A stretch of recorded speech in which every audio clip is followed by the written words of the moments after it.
말씀의 주제가 되겠습니다.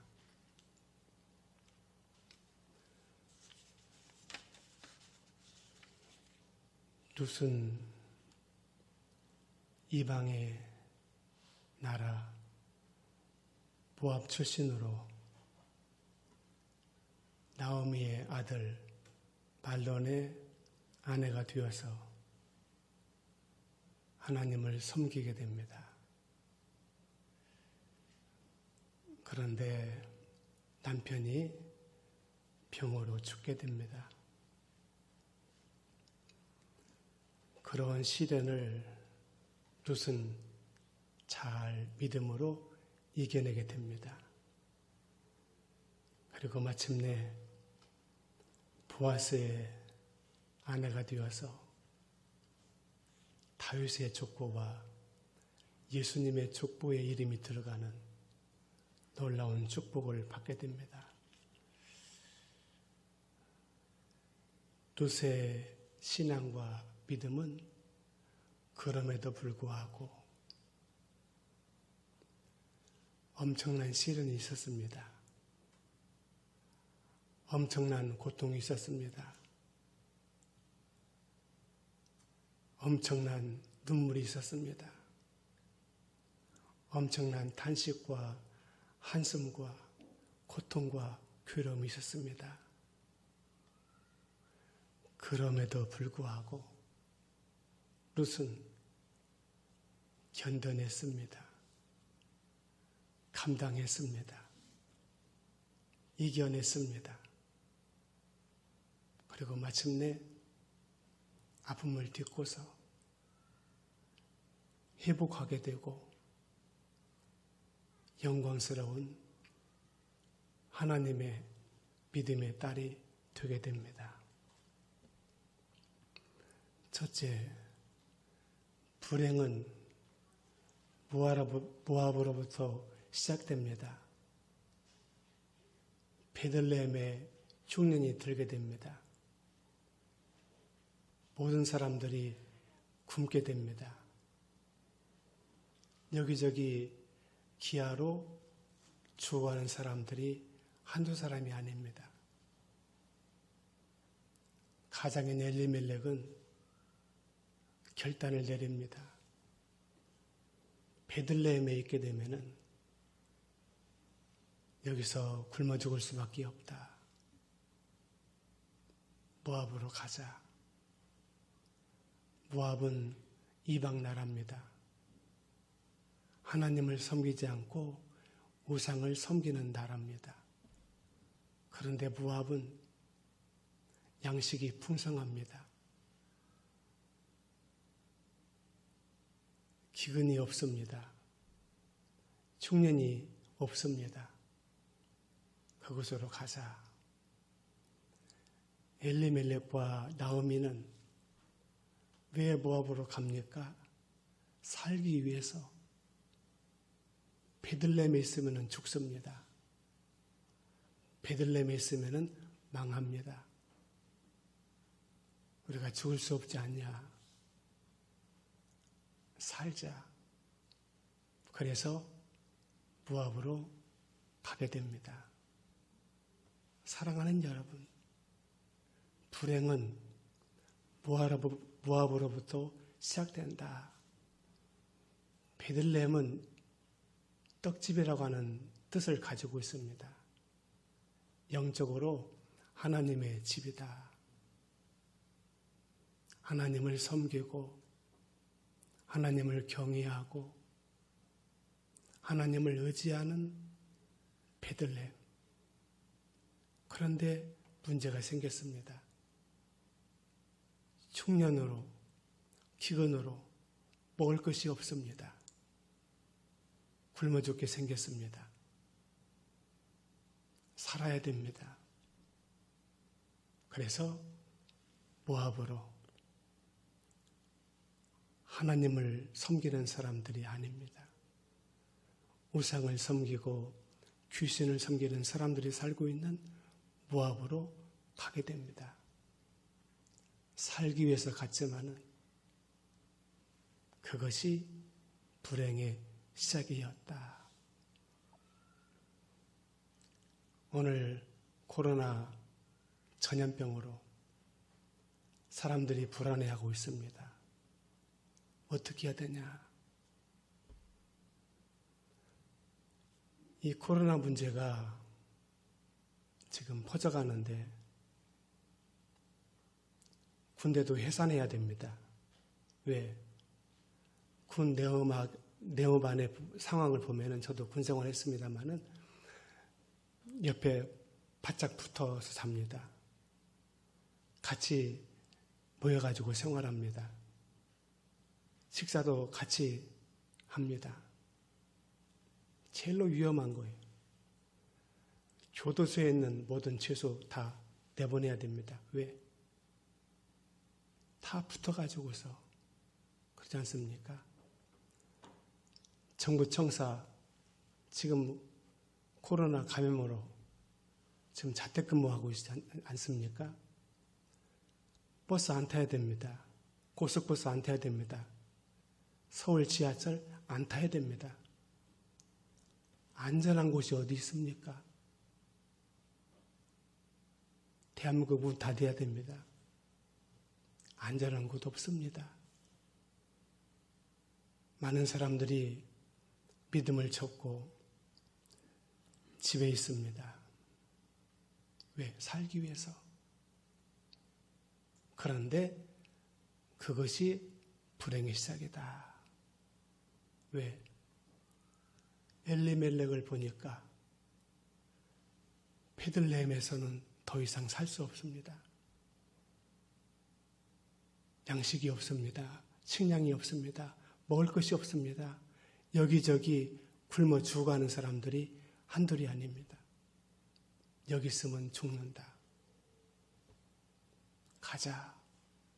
어디로? 모압으로. 모압 땅에는 가면 안 되는데 우상을 섬기고 귀신을 섬기는 나라인데 그래도 여기는 양식은 없지만은 하나님을 섬길 수 있어. 그런데 엘리멜렉이 결단을 내립니다. 아니야. 가야 돼. 가야 살아. 갔습니다. 보침을 싸고 이삿짐을 챙겨가지고 모압으로 갔습니다. 불행이 시작됩니다. 엘리멜렉이 죽게 됩니다. 또 사랑하는 두 아들 말론과 기론까지 죽게 됩니다. 사랑하는 여러분, 살자고 한 일인데 갈림길에 서서 믿음이냐 세상이냐 잘 판단해야 됩니다.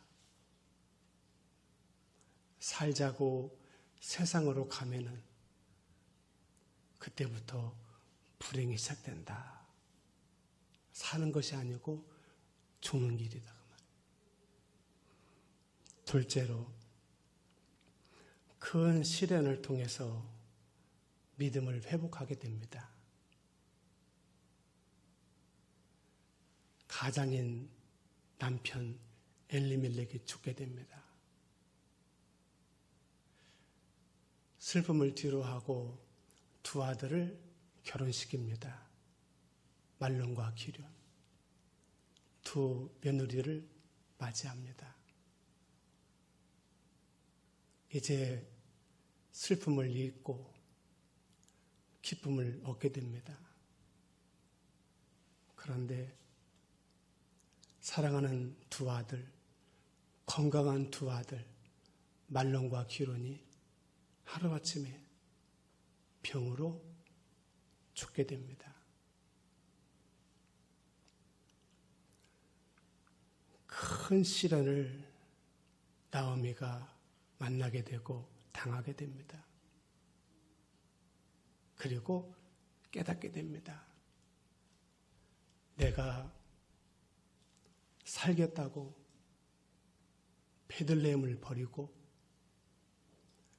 모압으로 왔는데 이 땅에는 양식이 있다. 먹을 것이 있다. 그래서 배고픈 줄 모르고 살아왔다. 그런데 하나님을 잘 섬길 수가 없었다. 왜? 분위기, 환경, 나라 전체가 하나님을 섬기지 않고 우상을 섬기고 귀신을 섬기는 나라입니다. 그런데 무슨 일이 터지게 됩니까? 가장인 엘리멜렉이 갑자기 죽게 됩니다. 뒤이어서 사랑하는 두 아들 말론과 기론이 죽게 됩니다. 감당할 수 없는 시련이죠. 고통이죠. 괴로움이죠. 그 순간에 나오미가 깨닫게 됩니다. 내가 살겠다고 베들레헴을 버리고 모압이 왔는데 이게 웬일이냐? 사는 것이 아니다. 바로 죽는 것이다. 깨닫게 됩니다. 이제 내가 베들레헴으로 돌아가야 되겠다. 베들레헴으로 가면은 양식이 없어도 식량이 없어도 내가 베들레헴으로 가서 하나님을 섬기다가 거기서 죽어야 되겠다. 믿음을 회복하게 됩니다. 신앙을 회복하게 됩니다. 셋째, 갈림길에 선 룻. 이제 나오미 시어머니가 결단을 내립니다. 두 자부를 불러놨습니다. 너희들은 아이도 없고 젊으니까 나를 따라서 베들레헴으로 가게 되면은 너희들은 거지가 된다. 왜냐? 베들레헴에 내가 돌아가면은 거기에는 나의 집도 없고 땅도 없고 재산도 없다. 아무것도 없다. 나 혼자 가서도 살기 힘든데 너희들까지 나를 따라오면은 너희들은 어려워질 수밖에 없다. 그러니 돌아가라. 친정으로 가라. 가서 좋은 사람 만나서 행복하게 살아라. 오르반은 갔습니다.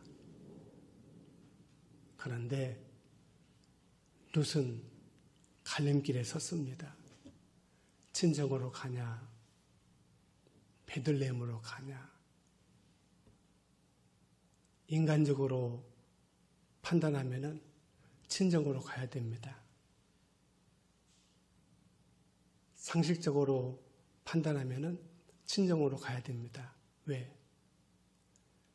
시어머니에 따라서 베들레헴으로 가면은 망합니다. 거지가 됩니다. 희망이 없습니다. 절망입니다. 친정으로 가면은 희망이 있습니다. 좋은 사람 만날 수 있습니다. 그래서 결혼하고 행복할 수가 있습니다. 갈림길에 서 있습니다. 어떻게 할까?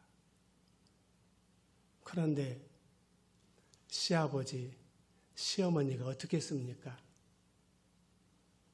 베들레헴에 흉년 들어서 죽게 생겼다고 베들레헴 버리고 모압으로 왔습니다. 모압에서 배불르게 살았지만 어떻게 됐습니까? 시아버지 엘리멜렉이 죽었죠. 시어머니의 두 아들 말론과 기론, 자기 남편 말론이 다 죽게 되었죠. 그래서 시어머니 나오미가 결단을 내린 거 아닙니까? 베들레헴으로 가야 되겠다. 룻이 갈림길에서 생각했습니다. 어디로 가는 것이 내가 살 길인가? 인간적으로는 친정으로 가야 됩니다. 그래야 삽니다. 그런데 영적으로는 죽습니다. 하나님을 섬길 수 없습니다. 귀신을 섬기고 마귀를 섬기고 우상을 섬겨야 됩니다. 영적으로 베들레헴으로 가야 됩니다. 그래야 믿음이 삽니다. 그러나 육적으로는 거지가 됩니다. 죽게 됩니다. 신세가 처량하게 됩니다. 어떻게 할까? 결단을 내립니다.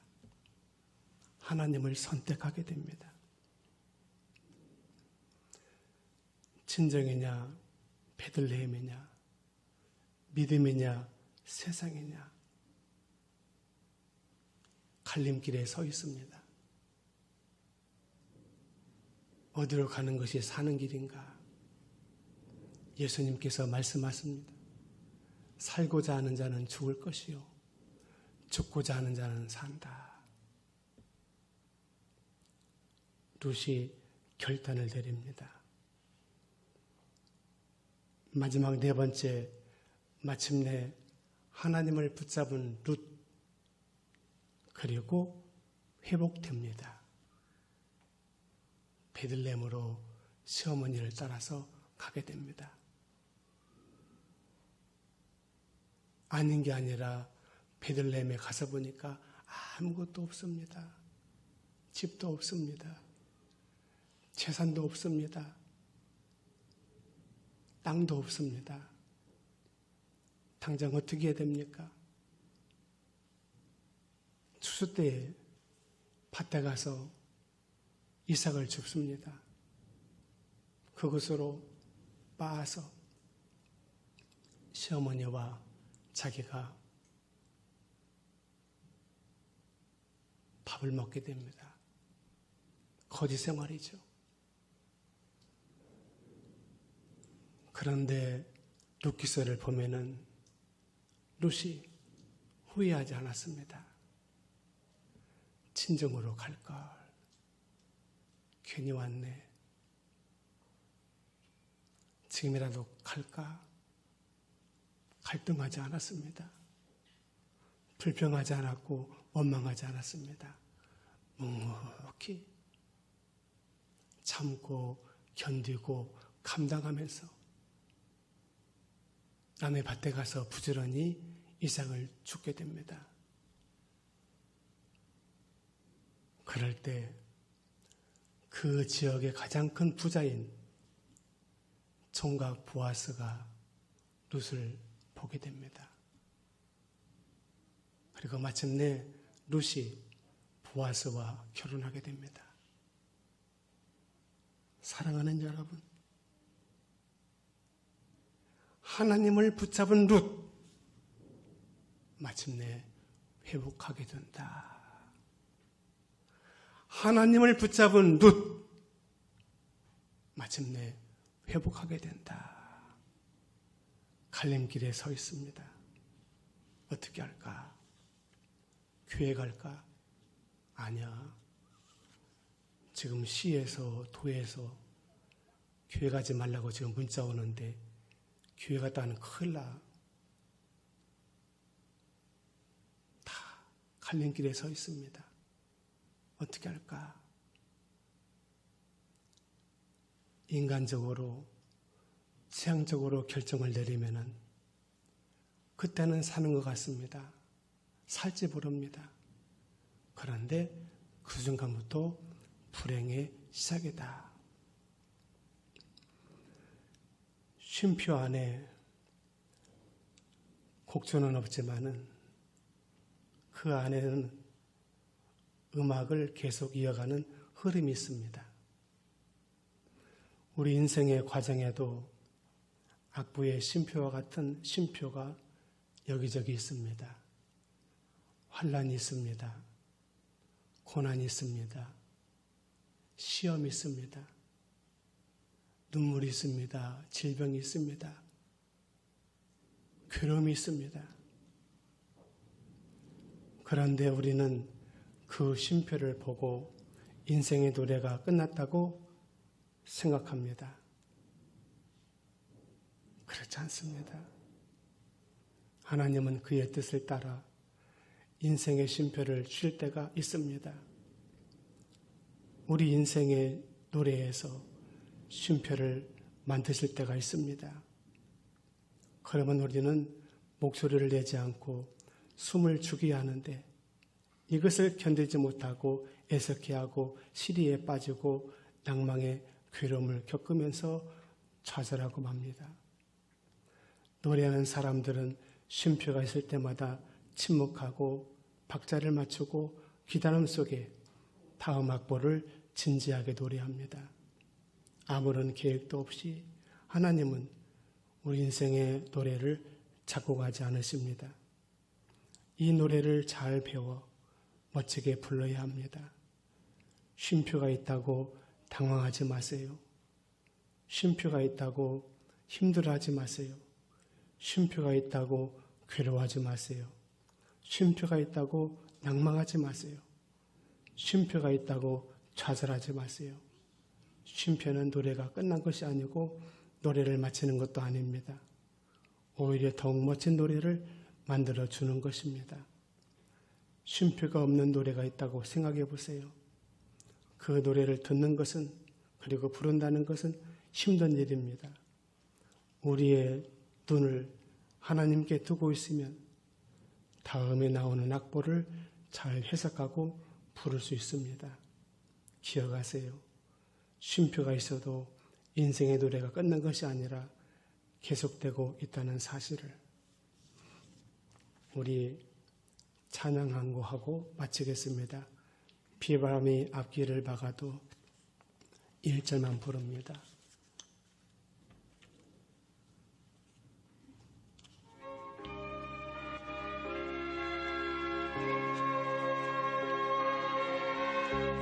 비바람이 앞길을 막아도 나는 가리 주의 길을 가리 눈보라가 앞길을 가려도 나는 가리 주의 길을 가리 이 길은 영광의 길 이 길은 승리의 길 나를 구원하신 주님이 십자가 지고 가신 길 나는 가리라 주의 길을 가리라 주님 발자취 따라 나는 가리라 나는 가리라 주의 길을 가리라 주님 발자취 따라 나는 가리라. 하나님 아버지 감사합니다. 인생의 갈림길에서 영적으로 믿음의 결단을 내립니다. 인간적으로는 죽는 길이고 망하는 길이지만 그럼에도 불구하고 룻은 그 길을 선택하게 됩니다. 그리고 마침내 룻이 회복하게 됩니다. 큰 축복을 받게 됩니다. 인생의 갈림길에 서 있습니다. 어떻게 할까? 어디로 갈까? 하나님께서 우리에게 이 시간 이 말씀을 주셨습니다. 우리 모두 영적으로 믿음으로 결단해서 잠시는 힘들고 고통스럽지만은 그 길이 그 믿음의 길이 바로 사는 길이고 회복되는 길이라고 하는 것을 우리 모두 확신하게 하나님께서 성령으로 역사해 주시옵소서. 코로나 전염병이 세계적으로 퍼져가고 있습니다. 막아주실 분은 하나님밖에 없사오니 하나님께서 하루속히 이 땅과 세계적으로 창궐하는 코로나 전염병을 막아 주시옵소서. 예수님의 이름으로 축복하며 기도드립니다. 아멘.